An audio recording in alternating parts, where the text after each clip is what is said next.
नमस्कार मित्रांनो, कुण्या राजाची गतू राणी या मालिकेच्या आजच्या भागात आपण बघणार आहोत की सुबोध कबीरला म्हणतो, कबीर सांग ना आता खरं काय आहे, का जीवाला घोर लावलायस तू? तर मधूही म्हणते, अरे कबीर बोल आता, नको अंत बघायला लावू, सगळ्यांच्या जीव असे टांगणीला लागलेत. तर लगेच कबीर म्हणतो, हो आई, सांगतोय, सगळं तुम्हाला सांगणार आहे.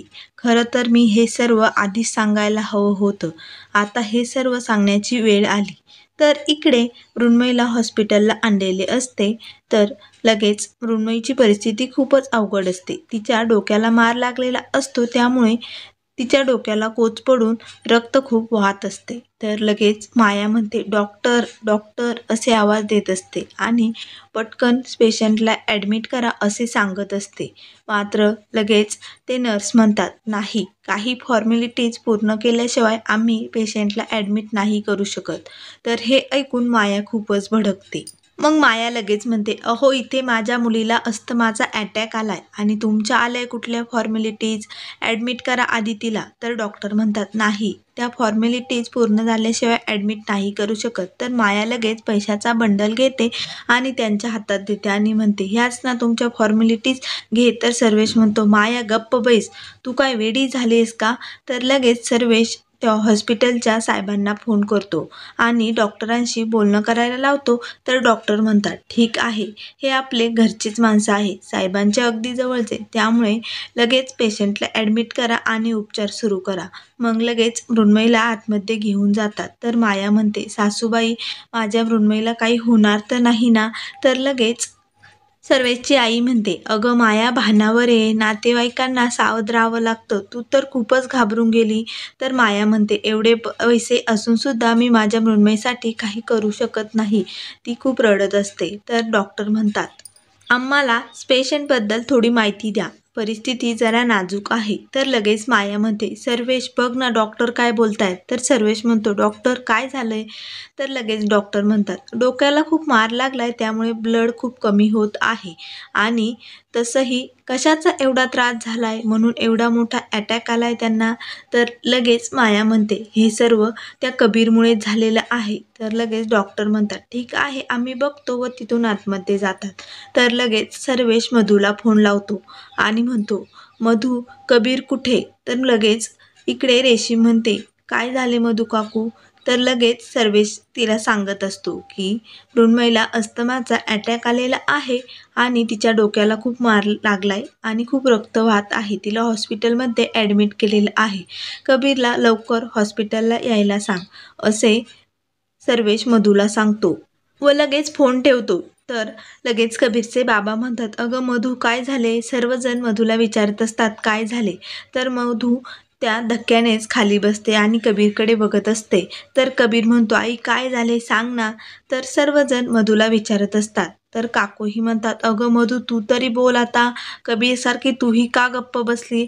तर लगेच मधू सर्वांना सांगते, मृण्मयीला अस्थमाचा अटॅक आलेला आहे आणि ती चक्कर येऊन खाली पडली, तिच्या डोक्याला खूप मार लागलेला आहे, ती हॉस्पिटलमध्ये आहे, आपल्याला लगेच जावं लागेल.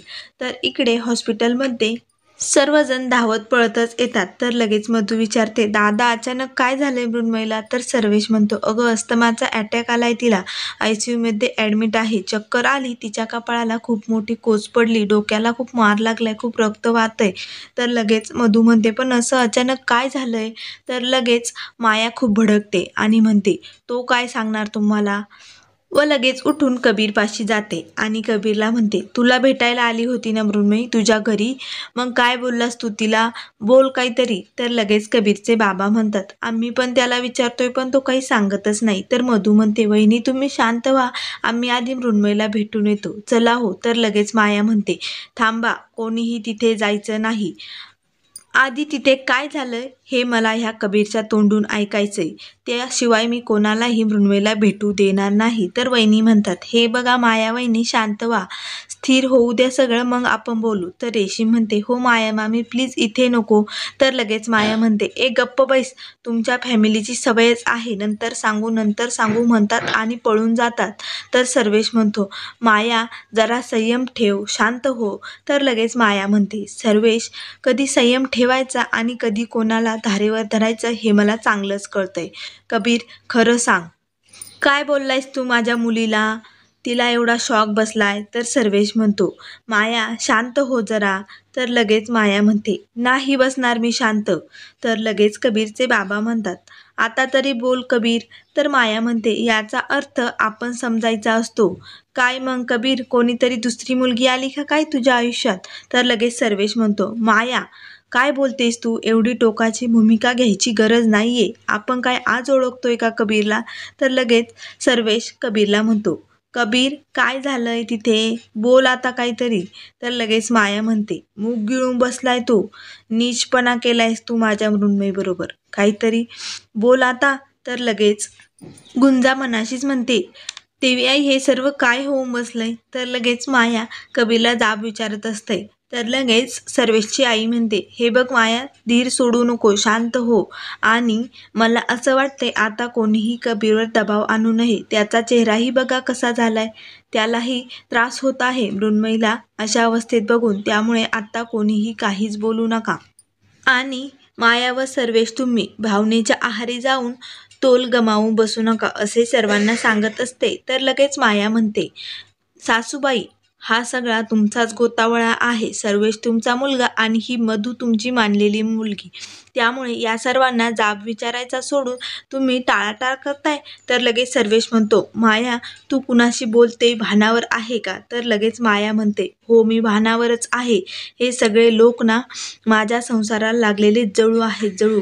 हा एक त्याच्यावर माझ्या मृण्मयीचं खूपच प्रेम आहे असं दाखवतो. आणि प्रेम होतं म्हणून लग्न करत नव्हता तो फक्त पैशासाठी माझ्या मुलीवर प्रेम करण्याचं नाटक करत होता आणि आता तिच्याशी लग्न करणार होता. मग काय रे कबीर, माझ्या मृण्मयीपेक्षा श्रीमंत मुलगी मिळाली काय तुला? म्हणूनच भांडला की काय तिच्याशी? तर लगेच सर्वेश म्हणतो, माया तू गप्प बैस, काय बोलतेस तू?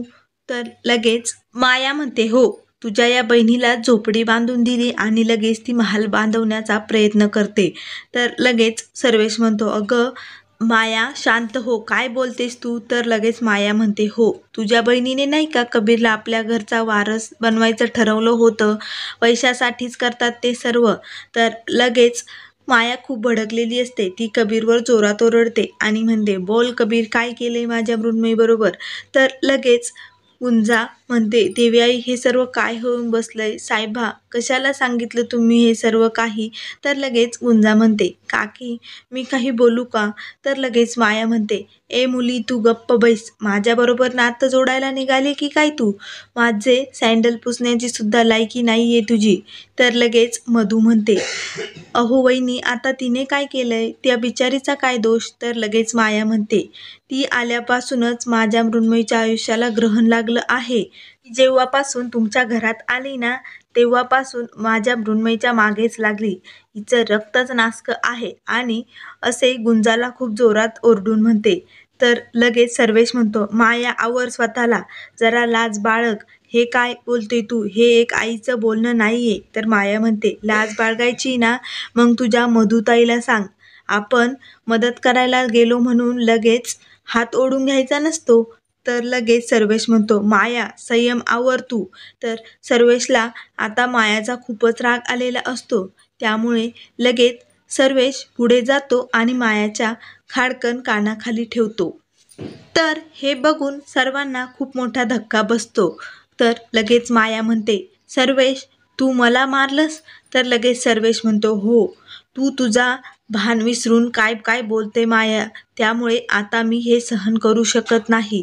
तर लगेच माया म्हणते, परंतु जर माझ्या मृण्मयीला काही झालं ना तर या सरपोतदारांना सोडणार नाही. या फॅमिलीची वाट लावून टाकेल. एकेकाला जेलमध्ये पाठवीन खडी फोटायला असे सर्वांना जोरात ओरडून सांगते. व लगेच तिथून निघून बाहेर जाते. तर हे मायावहिनीचे सर्व बोलणे ऐकून मधू लगेच चक्कर येऊन खाली पडते. तर सर्वजण म्हणतात, मधू काय झाले तुला? तर गुंजा म्हणते, आई आई उठा ना, काय झाले तुम्हाला? तर सर्वजण मधूला उठवत असतात. तर मित्रांनो, पुढील भागामध्ये मृण्मयीला रक्ताची खूप गरज असते. तर गुंजाने मृण्मयीला रक्त देऊन तिचे प्राण वाचवलेले असतात. तर गुंजा देवापुढे हात जोडते आणि म्हणते, देवा मृण्मयीताईला ठीक कर. तुला माझ्या साहेबाच्या प्रेमाची आण आहे असे म्हणत असते. तेवढ्यात लगेच कबीर गुंजासाठी काहीतरी खायला घेऊन येतो आणि तिच्या हातात देतो. तर लगेच गुंजा म्हणते मला. तर कबीर म्हणतो हो खाऊन घे. तर गुंजा म्हणते परंतु तुम्ही काही खाल्लं का? तर कबीर म्हणतो मी प्रेमापोटी नाही म्हणत तुला की तू काही खाल्लं की नाही. तू मृण्मयीला रक्त दिलंयस त्यामुळे म्हणतोय आणि माझं तुझ्यावर काही प्रेम वगैरे नाही आहे असे म्हणून लगेच तिथून निघून जातो. तर गुंजा ही कबीरकडे बघतच असते. तर मित्रांनो, आता पुढील भागात गुंजामुळेच मृण्मयीचे प्राण वाचणार का हे आपल्याला लवकरच बघायला मिळेल. तर अशाच मालिकेच्या अपडेट पाहण्यासाठी